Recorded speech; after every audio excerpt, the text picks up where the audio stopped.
Aku juga gitu. Kayak tadi aku bilang, karena dulu rumahku kebakaran, aku ngelihat langsung kayak the scene rumah itu terbakar, kayak apinya gede banget berasap. Jadi ketika contoh deh, aku ngelewatin restoran yang mereka lagi masak sampai apinya naik-naik, itu tuh aku bisa kayak gemeteran dan keringetan, anxious kayak.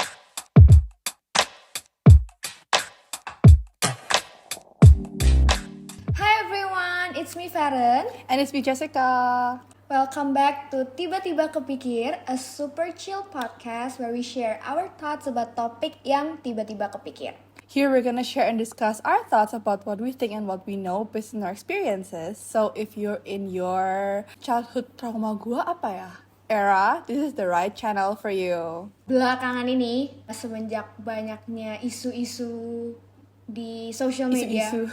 kalian tau lah isunya apa. Lagi banyak banget yang ngomongin tentang childhood trauma. That's why menurut aku ini adalah platform yang kita bisa sama-sama sharing. Since aku juga seneng banget sharing sama Jazz di sini. Jadi hari ini kita bakal bahas tentang childhood trauma. Tapi sebelum kita lanjut ke topik ya, kita pengen cerita dulu nih masa kecil kita berdua. Mulai dari kamu. Masa kecil gua kayaknya pretty average sih ya. Orang tua gua a good mix of like discipline sama fun. Tapi kayaknya yang bikin childhood gua nggak normal sih waktu bokap gua nggak ada sih ya. Tapi selain itu kayak sebelum bokap gua nggak ada, childhood gua very normal sih. Ya yang anak yang sangat spend time sama keluarga, very family oriented. Ya my parents were very hands on sih with the parenting. Jadi kayaknya besides the whole my dad nggak ada fact, kayak my childhood was pretty average, kayak nggak ada yang out of the ordinary gitu loh. Bentar, gak normalnya tuh gimana? Oh, I don't think it's normal to lose a parent suddenly when you're a child. Kamu ngerasanya apa yang berubah? Kayak dari diri kamu, perasaan apa yang berubah? Family dynamic lah, yang kayak suddenly you don't have this like sosok ayah gitu loh. Jadi kamu ngerasa kayak kehilangan gitu ya? Iya kehilangan, tapi lebih yang kayak family dynamic-nya berubah aja. Dari yang selalu berempat jadi bertiga gitu sih. Kan kayak, it's not really, I don't think it's normal ya. Kayak buat anak kecil tiba-tiba sosok ayahnya gak ada gitu. Gue harus somehow melihat nyokap gue as like both the mom and the dad gitu loh. Oke. Dan I don't think that's like a normal experience yang kayak average semua orang udah pernah ngalamin gitu loh. Emang banyak orang ngalamin, cuman kayaknya majority kayaknya nggak semua ngalamin itu ketika mereka kecil gitu loh, you know. Makanya that's why I said it's not normal. Aku kecil sebenarnya lebih sering diurus sama my grandma. Jadi emang dulu tuh aku lebih dekat sama my grandma. Kalau ngomongin tentang childhood, entah kenapa yang selalu aku ingat pertama kali itu waktu rumah aku kebakaran. Wait, when was this? Kapan ini? Aku kayaknya itu umur kelas 1 SD, umur 6. Jadi waktu itu aku ingat banget. Wow, masih kecil banget. Aku kelas 1 SD tuh aku nggak selesai, terus aku pindah ke Jakarta. Jadi dulu rumahku tuh di Kalimantan. Buat kalian yang tahu, dulu di Kalimantan tuh entah kenapa sering banget kebakaran. Itu lumayan bikin aku trauma dalam artian jadi kayak was-was gitu. Aku ngerasa bencana apapun tuh kayak bisa terjadi kepada seseorang kapanpun. Nah sisanya waktu udah setelah kejadian itu aku udah pindah ke Jakarta, semuanya aman aja. Sampai akhirnya aku punya trauma lagi, tapi nggak sekecil itu lagi. Aku udah lumayan gede. Itu aku udah SMA. Kalau nggak salah aku udah pernah cerita tentang yang aku dibully sama teman-teman aku. Dari situ udah sih, sisanya yang aku inget dari childhood aku ya memang aku nggak sedekat itu sama my parents. Aku lebih deket sama my grandma, my auntie, sama saudara-saudara. Bentar Ci, kita research dulu deh. Sebenarnya ya apa sih yang menyebabkan childhood trauma? Nah, let's research. Coba. Oke, ini aku udah dapat. Nah, jadi ini berdasarkan sumber yang bisa dipercaya ya. Dari Evio Psychotherapist, dia bilang childhood trauma itu bisa dalam bentuk emotional dan bisa dalam bentuk physical juga. Itu karena mereka di-abuse secara emotional maupun physical. Oh. Nah, Oke. kata trauma itu sendiri tuh katanya dari kata tragedi yang kurang mengenakan. Nah, itu bisa terjadi antara orang sekitarnya yang melakukan itu kepada orang tersebut, biasanya family, atau karena dia ditinggal, atau dia mengalami extreme bullying, atau diabaikan dalam hidupnya. Kata kuncinya tuh tragedi yang membuat titik balik dia merasa kayak dia nggak bisa ngelupain itu. Jadi intinya trauma itu adalah luka yang disebabkan oleh kejadian-kejadian yang traumatic gitu kan. Bener. Terus di sini dia juga bilang kalau misalnya childhood trauma itu bisa menghancurkan hidup seseorang, tapi itu perlahan dan berlapis-lapis. Nah, dia tuh kasih perumpamaan kalau misalnya efeknya itu kayak onion. Onion itu kan kayak ada lapis luarnya. Terus kayak kalau kalian potong onion kan berlapis-lapis gitu kan. Nah, kita bakal coba sekalian jelasin juga kepada penonton bagaimana sih childhood trauma ini bisa menyebabkan sampai menghancurkan hidup seseorang. Nah, jadi yang pertama itu lapisan paling dalam, lapisan pertama itu emotions. Jadi ketika seseorang mengalami trauma atau dia punya trauma, ada orang tuh yang bisa langsung cope with it. Kayak gue responnya gimana gitu. Tapi banyak juga kayak orang yang gak punya that skill untuk bisa mengekspresikan atau kayak sebenarnya cuman memahami apa yang sebenarnya dia rasakan. Dia diabaikan contoh sama orang tuanya. Dia pun nggak tahu kayak sebenarnya salah gue tuh apa sih, sebenarnya tuh apa yang lagi terjadi sama gue gitu. Nah, itu tuh terkadang emosi mereka tuh bakal kena efeknya. Nah, juga biasanya kan ketika masa remaja kita dibilangnya dari umur kita 3 sampai umur 13 itu tuh umur-umur yang kayak paling rentan. Kita tuh di situ butuh seseorang yang bisa nge-guide kita untuk kayak what to do and what not to do gitu kan. Nah, tapi ketika misalnya contoh yang paling sering membuat seseorang punya childhood trauma itu biasa dari family-nya. Ketika orang tua atau family-nya itu nggak ada di situ untuk nge-guide dia, nah di situ perlahan kayak emotionnya kena. Nah, ini akan lanjut ke lapisan yang nomor 2. Nah, lapisan nomor 2 adalah body atau tubuh kita. Di saat tubuh kita tuh mengalami trauma, tubuh kita tuh memproduksikan hormon-hormon yang dibutuhkan untuk survive. Jadi bisa dibilang adalah signal dari badan kita. Tapi yang bikin signal ini unik, itu signal ini bakal stay di badan kita ketika ada kejadian yang lebih mirip lagi ke depannya gitu loh. Kalau boleh gue kasih contoh ya, waktu childhood trauma gue, aka waktu dulu bokap gue nggak ada, gue tuh dapat telepon, dia omongin kalau misalnya bokap gue nggak ada. Waktu itu mereka lagi pergi keluar gitu kan. Sampai sekarang badan gue tiap kali nerima telepon, kalau misalnya nyokap gue lagi luar, itu selalu otomatis anxious dulu, pasti otomatis deg-degan dulu. Pasti ya pasti similar experience nggak sih? Aku juga gitu. Kayak tadi aku bilang, karena dulu rumahku kebakaran, aku ngelihat langsung kayak the scene rumah itu terbakar, kayak apinya gede banget berasap. Jadi ketika contoh deh, aku ngelewatin restoran yang mereka lagi masak sampai apinya naik-naik, itu tuh aku bisa kayak gemeteran dan keringetan, anxious, kayak merasa kayak langsung kayak flashback aja gitu ke masa lalu gitu. Ya itu trauma response sih ya, emang kayak gitu, itu persisnya gitu. That's why your body, ya mungkin otak kita at some point bakal lupa, tapi your body will always remember. Punya memori itu ya. Nah, setelah body itu kita masuk ke nomor 3, lapisan lebih luarnya lagi, which is our mind. Jadi ketika seseorang tuh mengalami trauma, otomatis kita tuh merasa kayak safety kita tuh terancam. Istilah kayak tadi, gue tuh selalu merasa kayak bencana bisa datang ke gue kapan aja, karena gue udah pernah ngerasain. Nah, jadi gue merasa safety gue terancam. Jadinya kita pasti akan ada pemikiran kalau dunia ini tuh dangerous dan juga nggak aman. Jadinya mereka tuh perlu untuk protect themselves. Kayak aku tuh selalu kayak kalau misalnya udah yang kayak ada api-api gitu atau atraksi-atraksi ya gitu, aku pasti akan menghindar, aku akan menjauh. Istilahnya aku akan memprotek diri aku gitu kan. Dan kalau kita harus setiap kali kayak gitu terus, kayak guard up all the time, ya itu kita tuh lama-lama draining. Itu masih yang simple, itu karena aku takut api. Tapi bayangin sama orang yang kayak, misalnya contoh ya, dia tuh dari kecil mungkin suka dipukul sama orang tuanya, dan itu jadi menimbulkan trauma kan buat dia. Nah, lama-kelamaan dia akan merasa kayak siapapun tuh bisa aja pukul dia. Contoh deh, orang cuman mau kayak pegang dia udah kayak takut duluan karena kayak ngelihat tangannya dateng apa gimana gitu kan. Dia akan selalu kayak jaga-jaga atau kayak was-was, sehingga pada suatu itu capek loh sebenarnya. Kayak kamu harus siap terus, istilahnya kamu harus siap terus, kapanpun kamu harus kayak fight back gitu kan.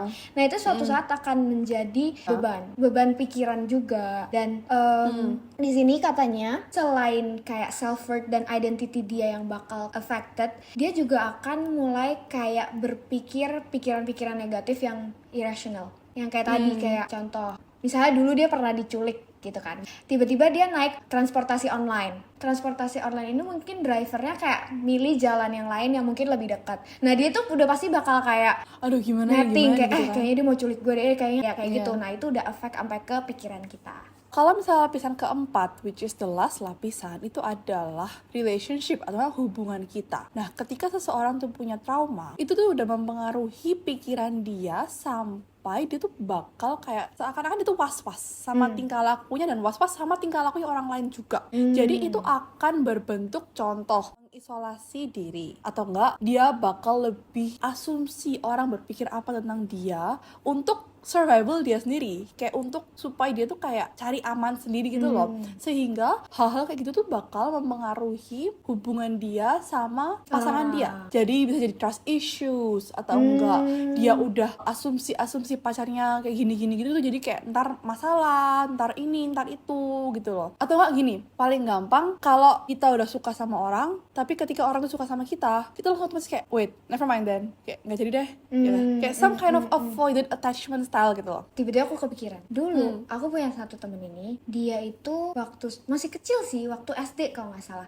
Mungkin di rumah tangganya tuh kelihatan banget dia punya childhood trauma, antara dia pernah dipukul atau dia sering dimarah-marahin, or even orang tuanya sering bertengkar di depan dia pun itu bisa jadi childhood trauma dia. Nah, jadi ketika contoh ya, kita main nih, kita teriak atau kita ngomong agak kenceng dikit, dia itu tuh langsung berasumsi kalau kita tuh orang jahat. Nah, jadi dulu dia udah netting duluan. Kita tahu ini dari guru kita, dia kayak bilang kayak ini tuh orang jahat, ini tuh orang jahat, ini orang jahat karena mereka ngomongnya loud, mereka kesama lain skinship. Padahal skinship itu kan nggak selalu mukul, nggak selalu ini kan. Nah, karena dia udah melihat itu di keluarganya, terus ketika di dunia luar dia mengasumsikan sesuatu, dia punya self defense, dia nggak mau dekat sama orang. Nah, di situ relationship dia akan rusak sama teman-temannya. That's why orang-orang jadi ngejauhin dia waktu itu di sekolah karena tahu dia selalu netting sama orang. Mungkin contohnya gitu ya.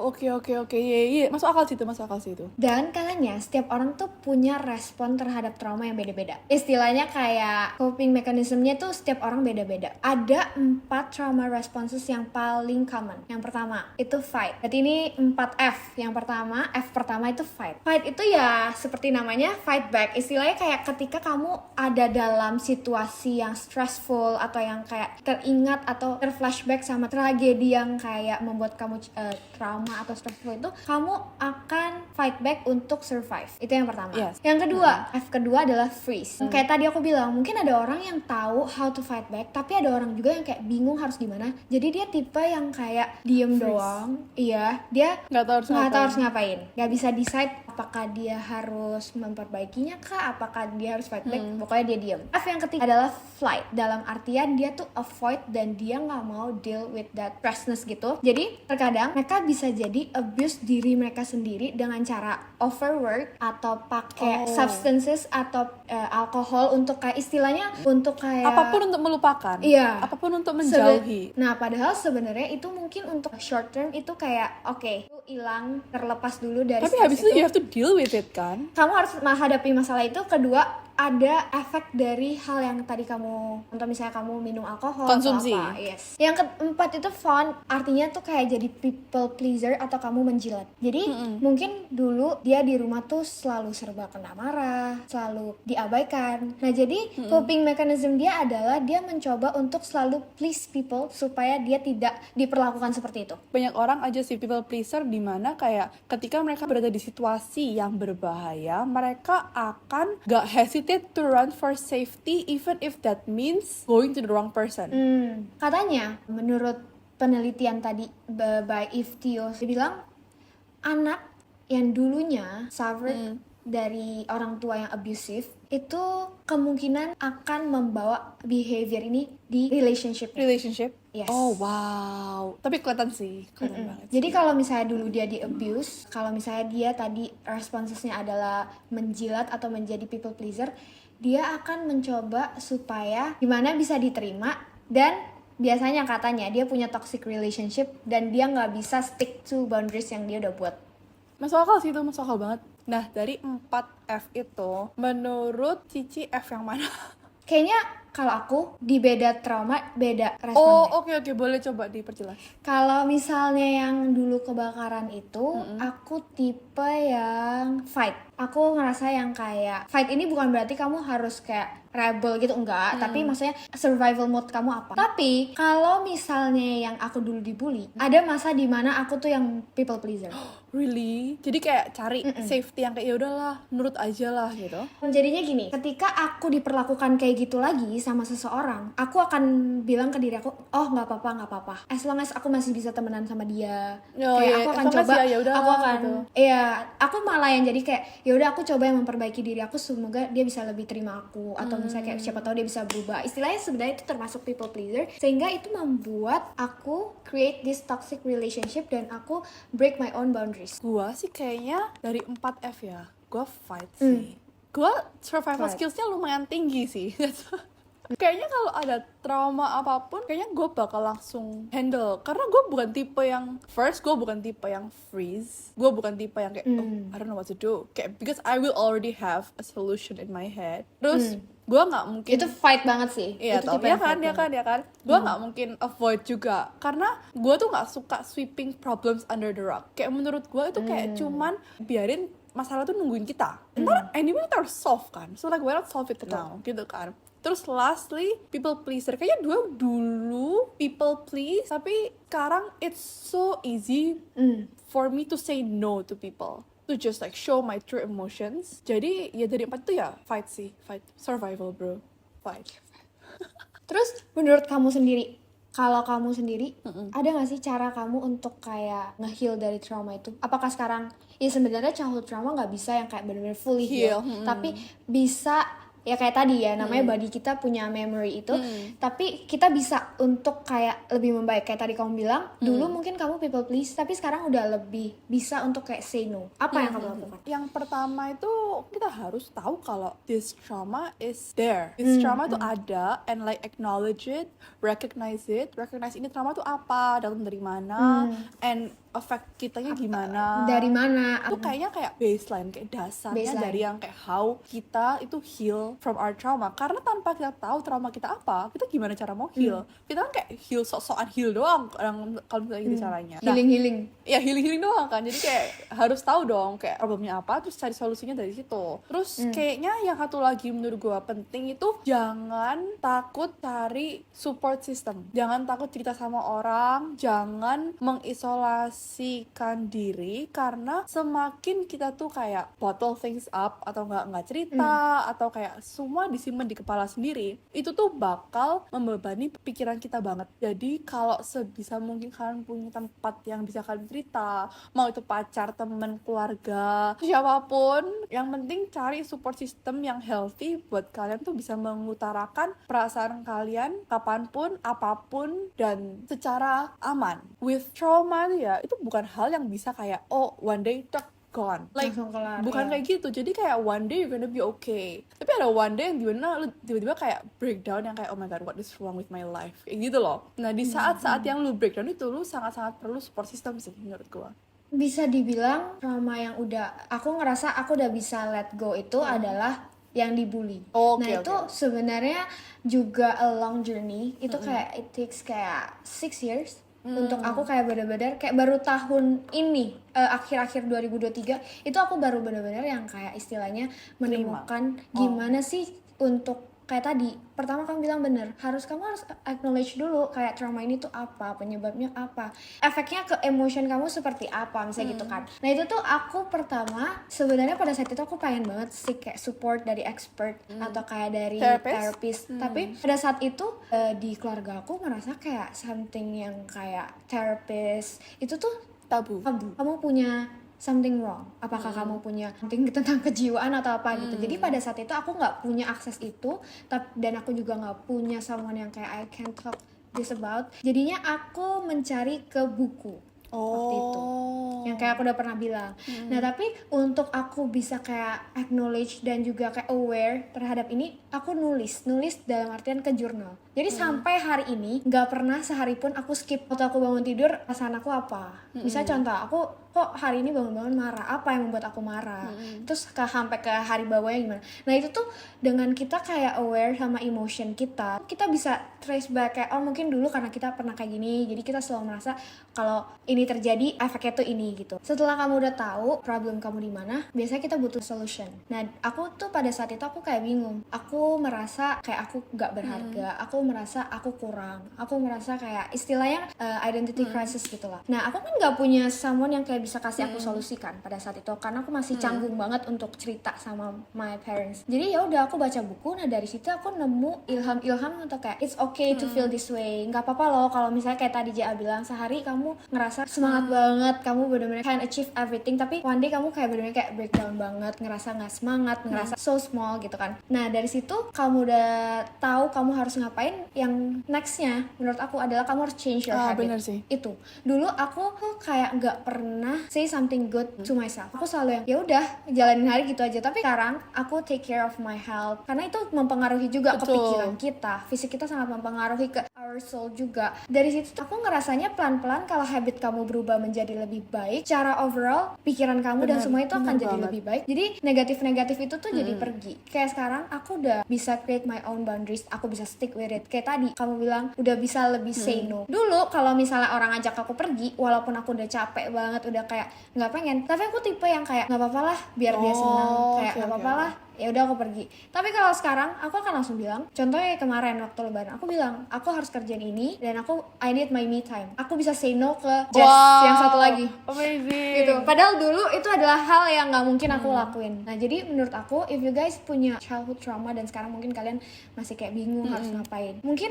apa yang udah kita lakukan, apa yang udah terjadi ke kita bisa juga di-apply. Atau menurut aku yang paling pertama kamu harus cari your support system yang emang menurut kamu comfortable dan juga kayak kamu trust dia untuk ceritain everything. Atau nggak kalau misalnya nggak support sistemnya bukan teman, bukan keluarga or anything, kayak Ciferen tadi kan Ciferen mencari solusi ke buku, mencari solusi ke journaling, atau nggak kalau misalnya kalian punya akses yang lebih kalian bisa mencari solusi ke therapist atau nggak ke mental health facility atau gimana pun itu. Ini nggak sponsored, enggak. Pengennya sih sponsored. Thank you BetterHelp for sponsoring today's video.